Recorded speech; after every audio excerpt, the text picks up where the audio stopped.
Something holy shines. Why might a thoughtful Christian choose to take an interest in poetry? Is there something in the poetic imagination that might be of special importance in an age that has been so heavily weighted towards the analytic reasonings of the mind?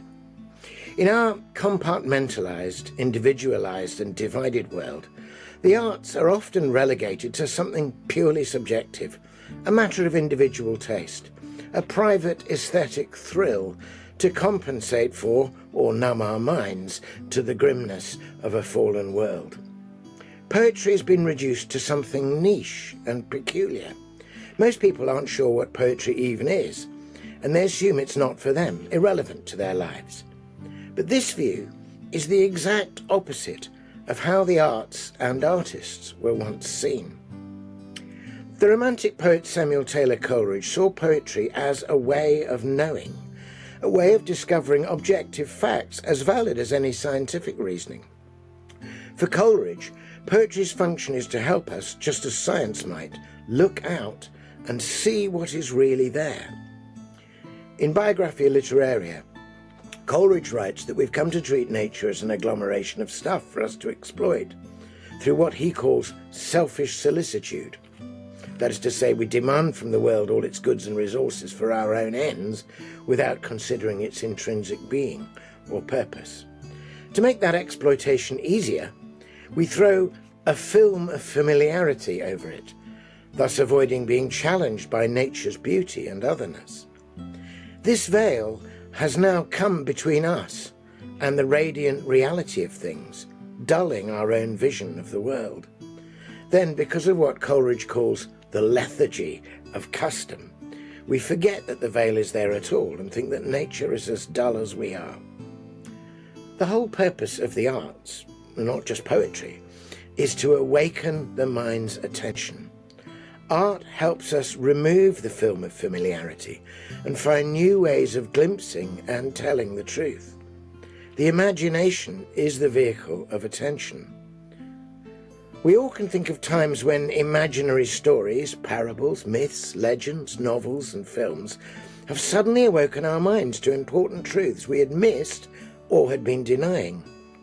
We see this supremely in the parables of Jesus, where made-up stories teach and embody eternal truths, or often many layers of truth at the same time. In the parable of the Good Samaritan, the simple question, "Who is my neighbour?" is answered on multiple levels. We receive insight to see that our neighbour may be the very person we've despised or excluded. At the same time, we're shown what real, practical love for one's neighbour looks like. And of course, at a deeper level, we have a hint of the supreme love of Christ, how he has come down to tend our wounds and see to our healing. But stories that help us encounter truths are not only biblical. J.R.R. Tolkien's Middle-earth is the imaginary world of the Lord of the Rings series, and there we can learn more than we ever knew about loyalty, friendship, courage and hope. In the enchantments of a fictional realm, we find strength for our trials in this world. The veil is lifted a little. Our sense of wonder is restored. In flashing moments, we discover that reality is itself translucent with glimmers of the supernatural, of something holy shining through it. But how does this happen? Great poet William Shakespeare's account of his own art in A Midsummer Night's Dream helps us understand. In describing the work of poetry through the voice of the character Theseus, the bard gives insight not only into the art of poetry, but also into the mysteries at the heart of our faith. So Shakespeare writes, "Lovers and madmen have such seething brains, such shaping fantasies that apprehend more than cool reason ever comprehends. The poet's eye, in fine frenzy rolling, doth glance from heaven to earth, from earth to heaven. And as imagination bodies forth the form of things unknown, the poet's pen turns them to shapes, and gives to airy nothing a local habitation, and a name. The first thing to notice is that Shakespeare distinguishes between two different ways of knowing: apprehend and comprehend. To apprehend something is to stretch out your mind and touch just a little bit of it, realizing you have not yet comprehended the whole of it. It's a glimpse, an intuition. To comprehend something, on the other hand, is to know it completely, to get the whole of your mind around it. So we can only begin to apprehend heavenly, invisible things, but we can much more easily and fully comprehend earthly, visible things. Poetic imagination can be exercised only by scaling both trajectories from apprehension to comprehension and back, from heaven to earth and from earth to heaven. We move from a fleeting intuition or an invisible abstraction, a word like love or beauty, down to a real earthly example of that love or beauty. Or we move from a familiar object to a sudden intuition that what we thought we knew portends much more. As in the poetry of Psalm 1, the tree planted by the waters becomes an emblem of righteous life, and the chaff blown in the wind a symbol of rootlessness. Now, some art starts with a glance to heaven, an intuition of the numinous, the sublime, in the invisible realm of qualities. Having had that glimpse, the poet seeks to find on earth some way of manifesting that apprehended invisible quality. So the poet George Herbert, trying to embody a little of our experience of speaking to God, offers one image after another in his poem Prayer: the church's banquet, the soul in paraphrase, the heart in pilgrimage, a kind of tune, hoping that one of these images will unfold a little more of the mystery of prayer for his readers. Other kinds of art start with attention to the particular visible material at hand, the world in front of the artist. This art begins with a glance to earth, but then moves from earth to heaven. The artist strives to manifest within their earthly material, the paper, canvas, pigment, clay or metal with which the art is made, tries to manifest those transfiguring glimpses of form and quality that can at any moment shimmer through the stuff of the world, the blaze of hidden flame that makes a burning bush. So R.S. Thomas, in his poem The Bright Field, puts ink to paper. The poem begins: I have seen the sun break through to illuminate a small field for a while, and gone my way, and forgotten it. By the time he gets to the end of the poem, that brief glimpse has become an invitation to see beyond the field, to turn aside like Moses to the miracle of the lit bush, to a brightness that seemed as transitory as your youth once, but is the eternity that awaits you. Whichever end of this divine axis between heaven and earth an artist starts from, the artist's only means of seeing and establishing a connection between them in art is imagination. Imagination is at the heart of all artistic making, knowing and seeing, whether that art is poetic or visual. And whether we are poets, artists, or appreciators of art, when we don't attend to our poetic imagination, we risk numbing ourselves to meaning-making, and even to God, the meaning-maker. Of special importance to believers, I think, is how Shakespeare's description of the work of poets is ultimately underpinned by the work of God. God is the great maker, the prime embodier. In fact, Shakespeare's words are a riff, I think, on the prologue of John's Gospel. The Word became flesh and made his dwelling among us.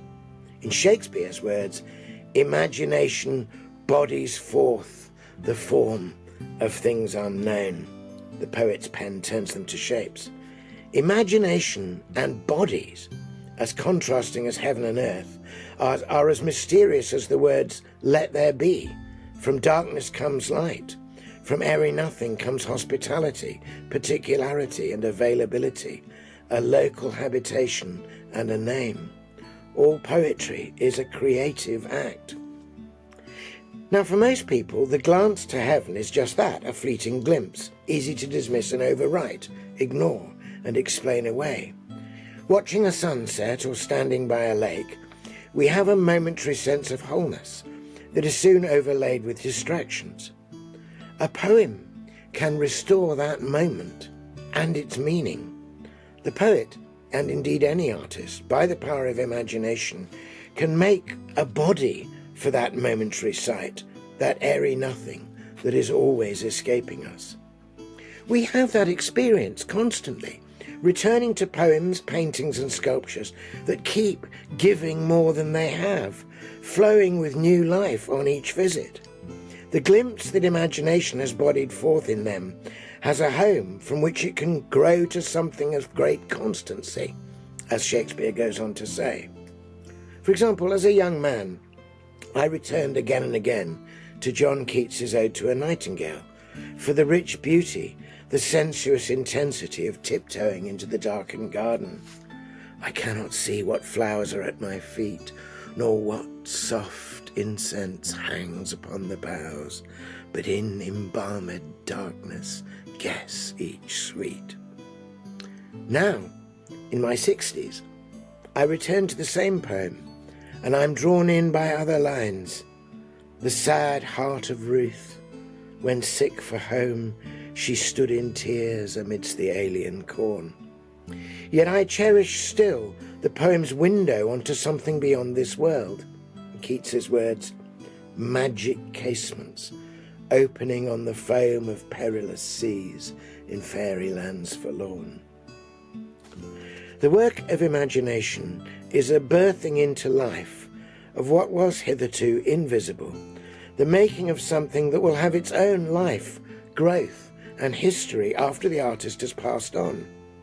All great art is a bridge, with one foot in the world of comprehension, the visible, the earth, and the other foot in the realm of apprehension, the invisible, heaven.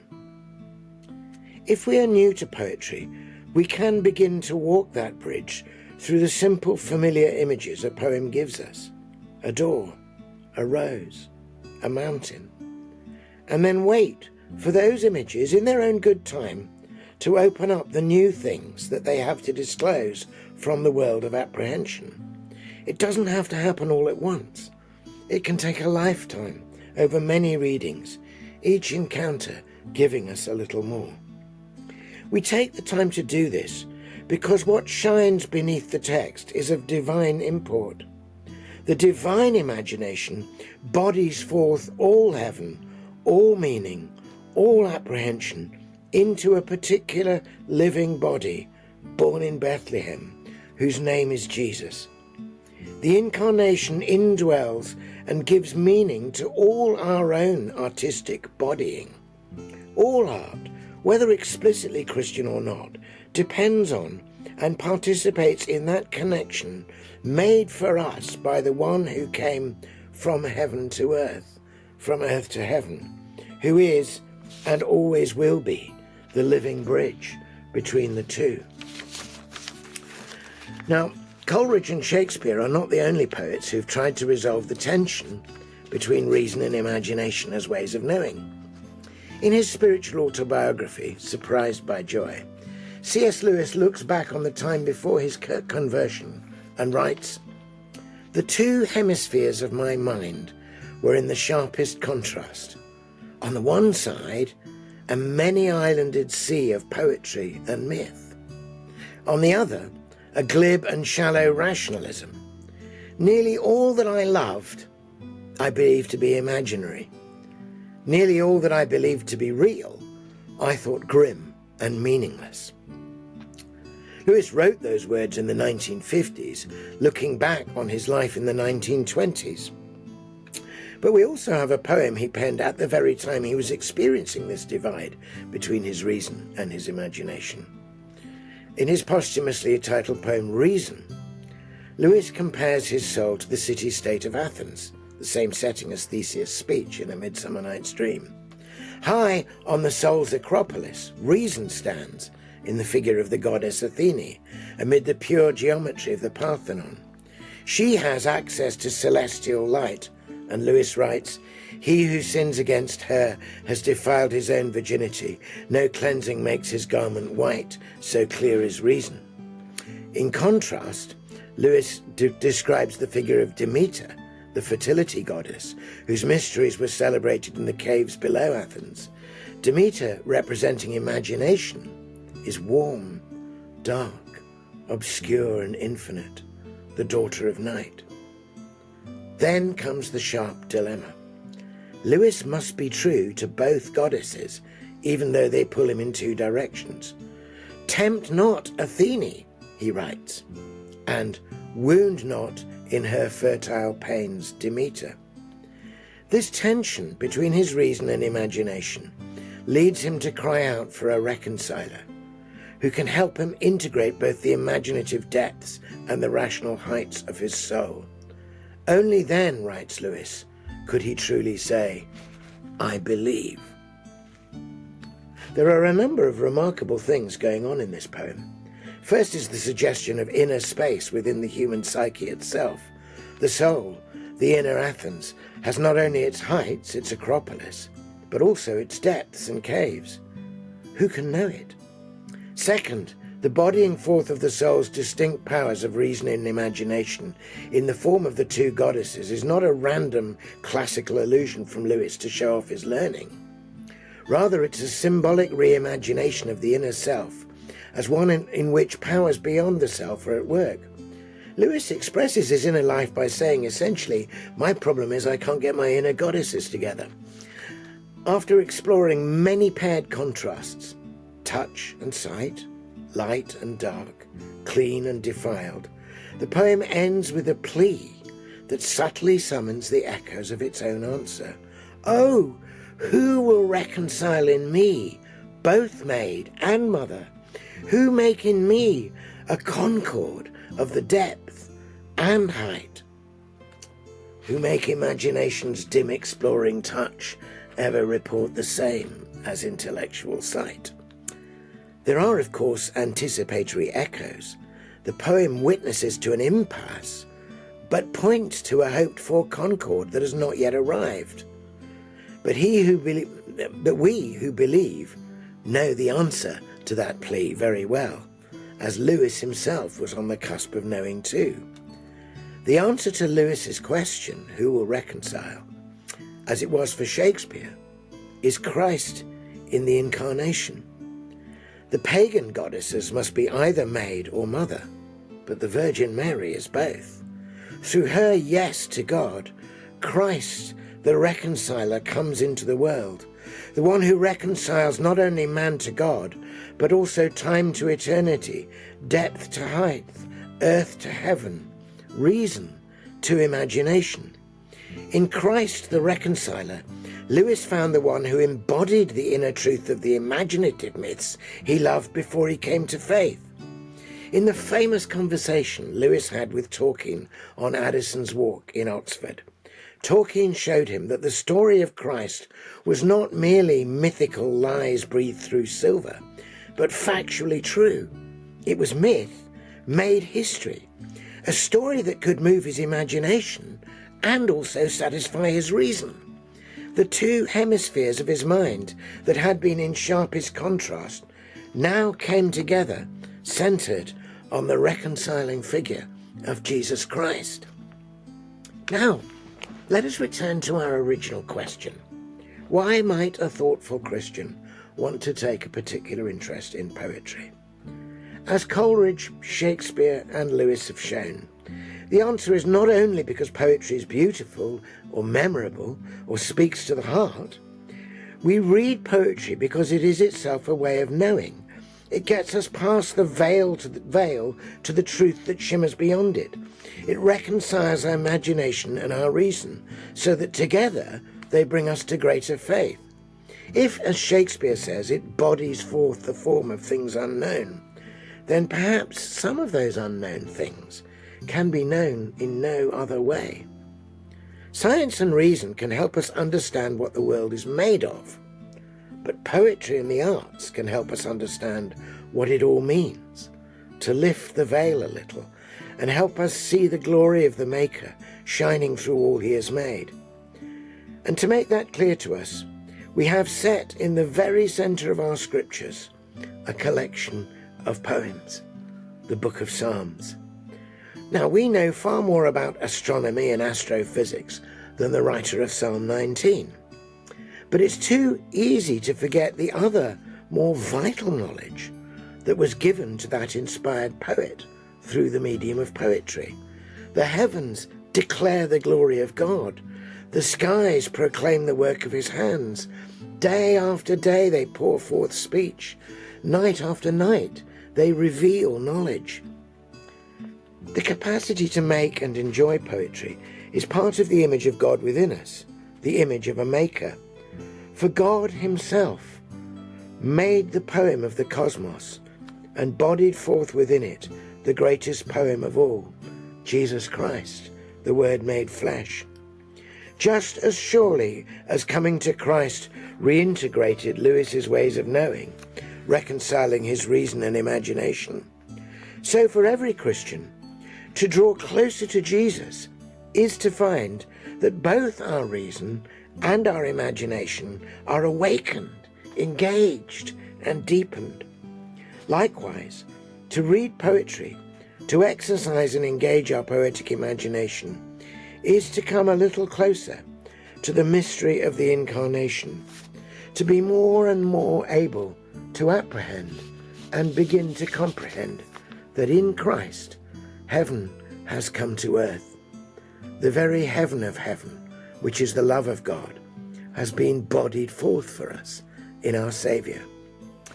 If we are to fulfill the great commandment to love the Lord with all our heart, all our soul, all our mind, and all our strength, then somewhere in all those alls must be included all our imagination, a baptized imagination that is alive to God and knows him as the one source of all goodness, truth, and beauty.